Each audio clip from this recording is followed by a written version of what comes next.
ओम शांति। आज 7/3/2025 की बाबा की मुरली का सार देखेंगे।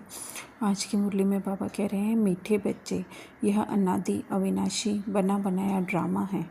इसमें जो सीन पास हुई वह फिर कल्प के बाद ही रिपीट होगी, इसलिए सदा निश्चिंत रहो। तो यहाँ पर बाबा आते ही हमें ड्रामा का ज्ञान दे करके और हमें बहुत ही हल्का बना रहे हैं।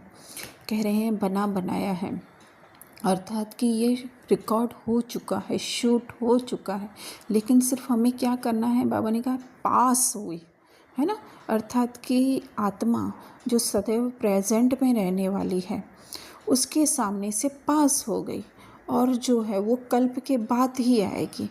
इसलिए बाबा कह रहे हैं निश्चिंत रहो, सोचो। स्थूल में थोड़ा सा आकर के हम सोचते हैं कि हम कोई मूवी देख रहे हैं, उसमें कुछ भी हो रहा है, चाहे अच्छा या थोड़ा सा ऐसा, लेकिन वो पास हो गया तो कैसे रहेंगे। उसके बाद जो है हम कहाँ पे, आत्मा कहाँ पे स्थित हो जाएगी, या जो देखने वाला है क्या कहें उसको, दृष्टा है, वो क्या हो जाएगा, नेक्स्ट सीन पे अपना ध्यान देगा, है ना। अगर वो पीछे के सीन का ही सोचता रहेगा तो अभी के सीन का एंजॉयमेंट नहीं कर पाएगा। तो बाबा कह रहे हैं निश्चिंत रहो। तो ये इतना सा छोटा सा ज्ञान अगर हम लोग समझ जाते हैं, सूक्ष्म बुद्धि वाले इसको जो है वो समझ जाएंगे। अगर नहीं भी समझ में आ रहा है तो हम थोड़ा सा साइलेंस में बैठ कर के अगर इस राज को समझते हैं तो जो है हम सदा निश्चिंत रहेंगे। फिर बाबा प्रश्न पूछ रहे हैं, ये दुनिया अपनी तमो प्रधान स्टेज पर पहुंच गई है, उसकी निशानियां क्या हैं। तो बाबा उत्तर दे रहे हैं, दिन प्रतिदिन उपद्रव होते रहते हैं, कितनी घमासान हो रही है, चोर कैसे मार पीट कर लूट ले जाते हैं, बिना मौसम बरसात पड़ती रहती है, कितना नुकसान हो जाता है। यह सब तमो प्रधानता के चिन्ह हैं। तमो प्रधान प्रकृति दुख देती रहती है। तुम बच्चे ड्रामा के राज को जानते हो, इसलिए कहते हो नथिंग न्यू। सबसे पहले तो हम समझेंगे तमो प्रधानता क्या। तम अर्थात अंधकार, अर्थात हम सत्य से दूर हो गए हैं, उसको ही जो है बाबा तमो प्रधान कहते हैं। फिर ये जो उत्तर बाबा दे रहे हैं उसको हम दो रीति से लेंगे, एक बाहर की रीति से, एक अंदर की रीति से। बाहर की रीति से तो हमें पता है कि किस तरह से क्या क्या हो रहा है, कुछ हमसे छुपा हुआ नहीं है, क्योंकि आज दिन तक हमारा ध्यान जो है वो बाहर की तरफ था। तो आज थोड़ा सा हम अंदर की तरफ जाते हैं कि अंदर की तरफ भी क्या हो रहा है। बहुत सारे विचारों के कहें तो हम तूफान उपद्रव आ रहे हैं। फिर चोर अर्थात कि ये जो विकार है वो हमारी सुख शांति को चुरा करके लेके जाते हैं। फिर तमो अर्थात प्रकृति, अर्थात कि क्या हमारी वो सोच कि हम ये रोल हैं, वो जो है हमें जो है वो दुख देती है। लेकिन बाबा कितना विश्वास के साथ कह रहे हैं, तुम बच्चे ड्रामा के राज को जानते हो, है ना, इसलिए नथिंग न्यू, अर्थात कि ये स्क्रिप्ट में था, पहले भी हुआ था। बाकी इससे जो है हम मुझ आत्मा का जो है वो कोई भी लेना देना नहीं है। अर्थात कि मैं आत्मा तो बाबा के पास सेफ बैठी हुई हूँ, ये जस्ट इस सृष्टि पर मैं अपना प्रकाश डाल करके रोल प्ले कर रही हूँ।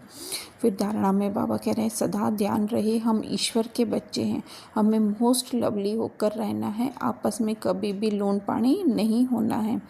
पहले अपने को सुधारना है, फिर दूसरों को सुधारने की शिक्षा देनी है। तो ईश्वर के बच्चे हैं अर्थात क्या, हम सब आत्माएं हैं, एक जैसी ही हैं, कोई भी फर्क नहीं है। सिर्फ जो है ये रोल हमको डिफरेंट डिफरेंट मिले हुए हैं। जब ऐसा सोचेंगे तो लोन पानी अर्थात कि किसी से भी हमको कोई शिकायत नहीं होगी।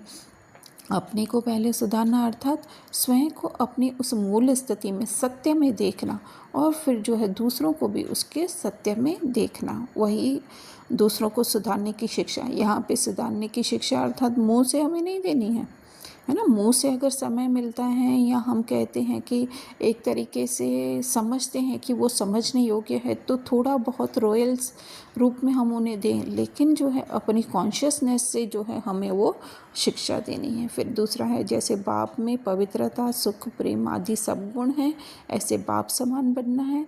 ऐसा कोई कर्म नहीं करना है जो सद्गुरु का निंदक बने, अपनी चलन से बाप का नाम बाला करना है। तो जब हम व्यवहार में आ रहे हैं तो अपने उस आत्मा की स्थिति में स्थित होकर के हम कर्म क्षेत्र पर कर्म बजाएं, तो उसको ही बाबा कह रहे हैं भाव में जो पवित्रता प्रेम है वही जो है उसमें उन्हीं गुणों को ध्यान में रख कर के जो है ऊपर ऊपर से नहीं, अंदर से ध्यान रख कर के और बाहर कार्य व्यवहार में आना है। चाहे हो सकता है बाहर का रोल जो है हमारा किसी के साथ कुछ ऊपर नीचे बोलने का भी हो, लेकिन उसमें हमारी आंतरिक स्मृति जो है वो बाप समान, जैसे बाबा भी किसी को शिक्षा इस तरह से देते हैं कि देनी पड़ती है कि कोई पापी है, कोई देहभान में है या कोई क्रोध करता है, लेकिन अंदर की स्थिति जो है उनकी आत्मा की, इसी तरह से हमें भी जो है वो इस स्मृति से जो अपनी आत्मिक स्मृति उसकी आत्मिक स्मृति से जो है वो व्यवहार में आना है। फिर बाबा वरदान में कह रहे हैं बाप और प्राप्ति की स्मृति से सदा हिम्मत और उल्लास में रहने वाले एक रस अचल भव।